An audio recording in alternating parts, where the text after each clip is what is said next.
Hello, this is Ben Smith from ultrasoundoftheweek.com. This is a tutorial on how you can use the power of Photoshop to edit your ultrasound clips. So many times we have amazing material that we're able to harvest from our ultrasound machines. Clips that are going to be great for teaching, great to put in PowerPoint or keynote presentations or Prezi presentations. Clips that you want to share with colleagues or create animated GIFs to share on Twitter. But oftentimes you may have great material, but it's not just quite perfect, and you need to tweak it so it's good for distribution. In my personal experience, it's oftentimes that the ultrasound clips come out underexposed when you take them and put them on a computer. It's hard to really see what's going on. And so Photoshop, everyone's familiar with Photoshop, is a fantastic photo editing software, but it can also be used to edit video in much the same way. So let me show you an example. On the left side of the screen, we've got a really good ultrasound clip that was taken by Jacob Avila of a small bowel obstruction. And there's a couple of problems with it. It's a great clip. It's really good for teaching, but it's really undergained and underexposed, and it's hard to put that on a website. We had an ultrasound of the week, and I had to brighten it up a little bit. And then, of course, there's hip information, and hip information needs to be cropped off. And so on the right side of the screen, after you're done with this tutorial, you should be able to get your clip looking a lot closer to this, where you've got a good contrasted image that's much brighter and can be easily thrown into Keynote. So let's show you how to do it. What you're going to do is going to fire up Adobe Photoshop. This is Adobe Photoshop CC, which is the newest version. And right off the bat, you see at the bottom of the screen, you have the timeline. You want to make sure that timeline is visible. If you don't see that at the bottom of the screen, go to Window and click on Timeline, and that'll bring it up. And there's really two timelines. There's this timeline right here, what you're seeing right here, and there's also a frame animation timeline. And that's the one that we used for the GIF animation, which I showed you in the last tutorial. If you see that GIF timeline, just click on this button in the left lower hand corner and it should bring up the regular timeline. So once you have that timeline open, you want to click on the little movie icon here and click Add Media. Once you navigate to your clip, just click on it and click Open. It should pull it into Photoshop. Let me describe what we're seeing here. If you're familiar with Photoshop, this is going to be almost second nature, but on the right side of the screen here, you've got your layers panel, and this just refers to all the different objects that you've got pulled in to Photoshop. And really, here we only have one object, and that's this video. It happens to be under this folder called Video Group 1. It just does that by default. And on the bottom of the screen, let me pull it up a little bit so you can see, you've got a timeline here, and this is your clip. So this clip here is 10 seconds long, and you see it's 9, 8, 7, 6. These are the seconds in the clip, and you can actually pull multiple clips in here and line them up. But right now we only have one clip, so that's all we've got. So I'm going to pull this down a little bit. First thing I want to do is crop off this hip information at the top and crop this information over here off the left. So you can either hit C to get to the crop tool, or go over here on the panel. The tools panel is the 5th tool, and I'm going to pull it over to this side here. Just grab the handlebar and pull it to the side. Pull the top down to delete that hip information. The HIPAA information. Let's see, get it to right there. I'm going to pull this handlebar down from the bottom up also to crop off that extra black space. And once you're ready to go, just hit return. And now you're cooking with fire. So next thing you need to do is right click on your ultrasound clip over here in the layers panel. On the right side of the layer, you want to right click and bring up this flyout menu. You want to convert to smart object. This will allow you to edit your clip using the strong Adobe Camera Raw engine. So once it's converted, that's basically it. It's converted to a smart object now, and its clip changed from blue to purple down here. Now, with making sure that layer is still selected, I'll go to Filter and then Camera Raw Filter. And this is where all the editing happens. So I've got my ultrasound clip here, the very first still image of my ultrasound clip. I like to click this percent right here and put it to 100%, so I'm not blowing up the pixels, not making them too small. And what you see on the screen here is what the whole clip is going to essentially look like. It's going to be very similar to this, to the exposure, contrast, everything I've got on this one still image. And so on the right side of the screen, you've got your basic panel. On the top, you've got a bunch of tools. There's really not too much that you'll be using up here at the top, but on the right side, this basic panel is where you're going to spend most of your time. And I'll try to go through each of these items in a sort of a easy to understand way here. First of all, you've got temperature, and look what happens when I push the temperature towards blue. That basically makes everything tinted more blue versus more warm tones. These are really just for editing photos. Most ultrasound clips don't have color. Now you can use some color. I mean, color is used for certain things, for echocardiogram, but and of course for color Doppler. But in general, I'm going to keep that in the middle. And in fact, usually what I do is decrease my saturation, which is the last item here in the list. Sort of jumping ahead a little bit, but I like to put that all the way down to -100. And let me show you the reason why. When you start to tweak things like exposure, which is the overall brightness of the image, you start to get these weird colorful artifacts, and this is just because of the compression of the video. And so what you want to do is just completely eliminate any of those color artifacts by taking that saturation all the way down. Now, obviously, we're not going to keep our exposure this high, so that won't be an issue. That won't be as much of an issue. But you want to have no color noise at all. So just take the saturation out of it. That kind of eliminates the problem. Now, if you actually have color Doppler in there, that's not going to be something you're going to want to do. So I'm going to bring my exposure down, but not too far down. I'm going to go down to about maybe 1.25 plus there, which allows my image to be much brighter. So if you look, that's the default. I bring my image up a little bit. That's a lot closer to what I want it to be. So right away, that's a much better looking image that I could easily put on the web. You can actually click this auto button right here, and sometimes it does a pretty good job for you, but here it kind of overexposes everything and changes all of these values for you. I'm just going to go back to default here and bring this exposure up, and saturation, or made it -100 down here. I'll bring it up a little bit more. Contrast, pretty straightforward. It makes the blacks blacker and the whites whiter. If I wanted a real contrasty image to make this totally black inside here, because I know this is fluid inside the lumen, and so if I wanted to make that really black, I'd push that up real high. But it kind of, I think you lose some of the idea of where the peristalsis is going on this particular clip, so I'm not going to really push it that much, maybe a little bit. A time you might want to use that is looking at echocardiogram, where you really want a high contrast between the inner lumens, the lumen of the heart versus the myocardium. You may push the contrast up a little bit. If you have a sort of a dull looking image, that might make it pop a little bit. Highlights, shadows, whites, and blacks. These are really fine. These are going to sort of fine tune your image. I don't really think that it's going to be useful for you, so you can kind of skip those in general, but I'll explain them briefly. If you look at the histogram up here, this actually corresponds to the brightness values across your image. So on the left side of the screen, you've got blacks. On the right side of the screen, you have whites, and then everything in between, all the grayscale values. And as you see, I actually have a pretty good distribution right here across the middle. If I take my exposure, watch the histogram change. This is basically how it was when we first got it. Look how all the information is pushed over to the left. And you can imagine we're losing information down here. We're clipping in the blacks. So when you clip in the blacks, you basically have an undergained image. And this is actually, it's a good way to try to understand ultrasound imaging in general, and how an image should be gained. You want the information to be visible in the middle. And so what you want to do is pull this information up. Now, as we push it up, it's kind of trying to interpret some of this down here, because there wasn't much information in the blacks at all before, because we clipped past the blacks, and now we're pulling information out of nowhere. So you end up getting a lot of artifact in the blacks here. And that's pretty common when you brighten an image up. But this is a good way to just sort of eyeball and see where you are as far as distribution of information.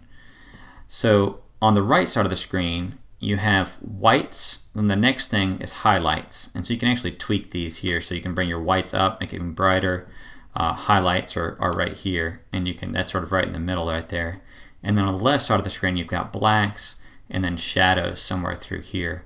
And again, you can tweak all these values, but I think it's just kind of not useful for us. I'm just going to leave these all in the middle, just double click them, give them back to the middle.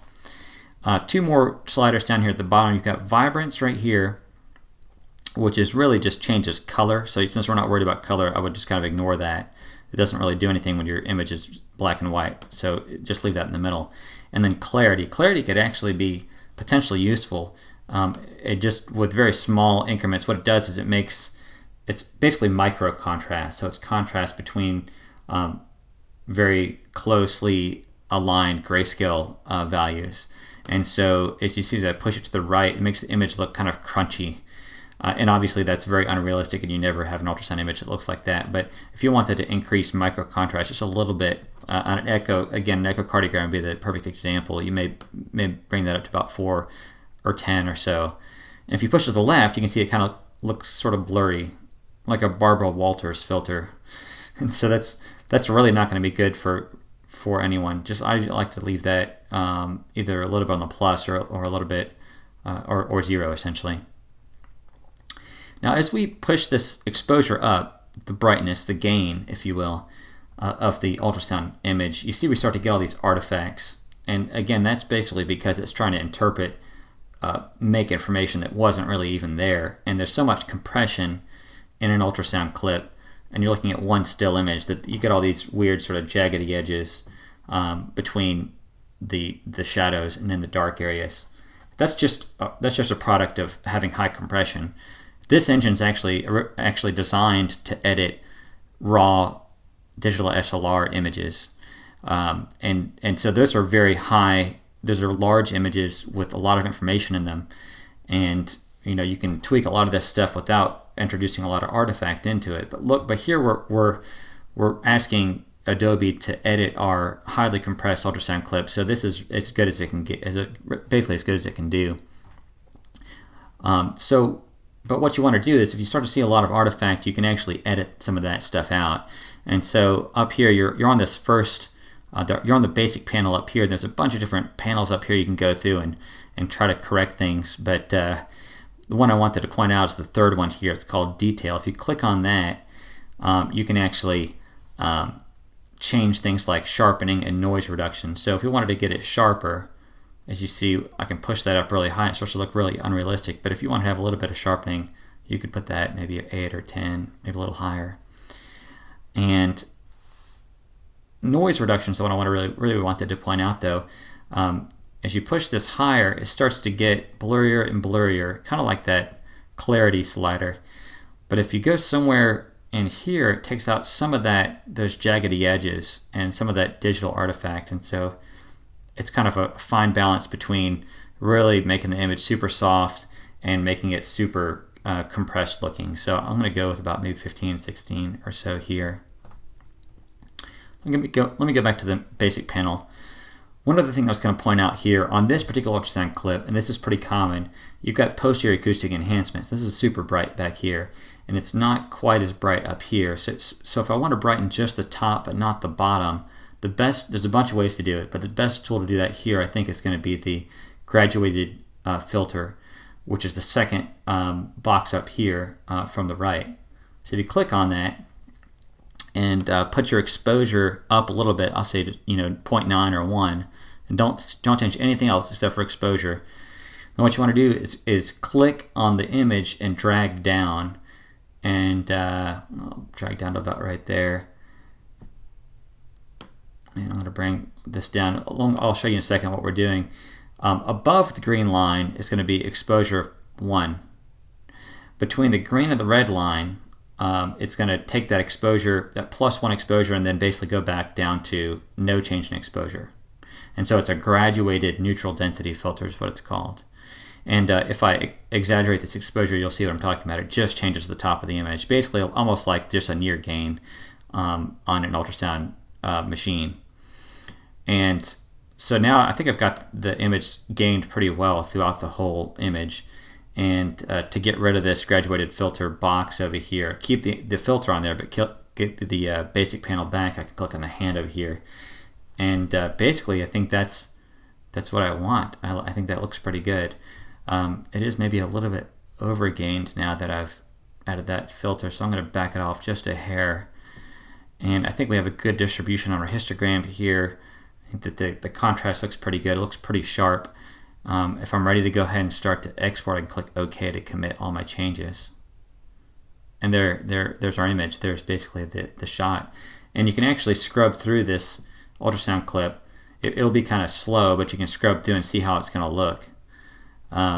The fluid that's inside the bowel is not quite black, but I think that because we had to pull everything else up, I think that's probably going to be fine.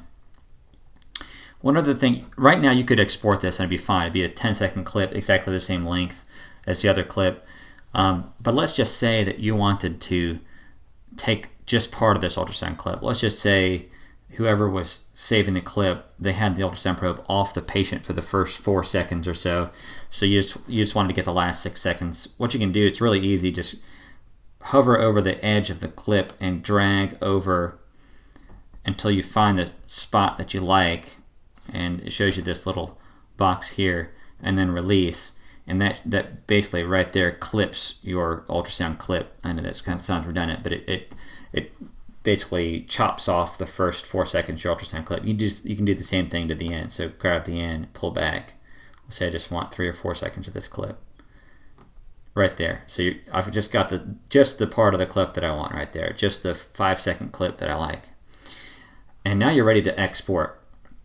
So to do that, go to File, Export, Render Video. And it brings up a dialog box which looks a lot more complicated than it really is. First of all, you want to select where you want to put this. So I'm just going to put it right here in this ACR tutorial folder. And I'll change my name. We'll call this SBO edit.mp4. And mp4 is really the best way to export it. It's a compressed format.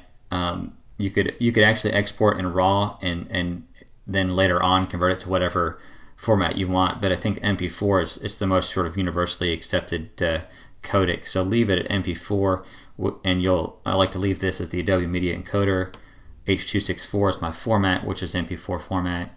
Preset, I like to leave it at high quality. And then document size, all this stuff, you just leave it as it is. And you want to export all frames, and then that's basically you're ready to go. And click render. And it's going to take a second for it to render, so I'm going to come back when it's done. And we've got our file exported, so that's it. You can open up Finder or Windows Explorer, depending on if you're on Windows or Mac.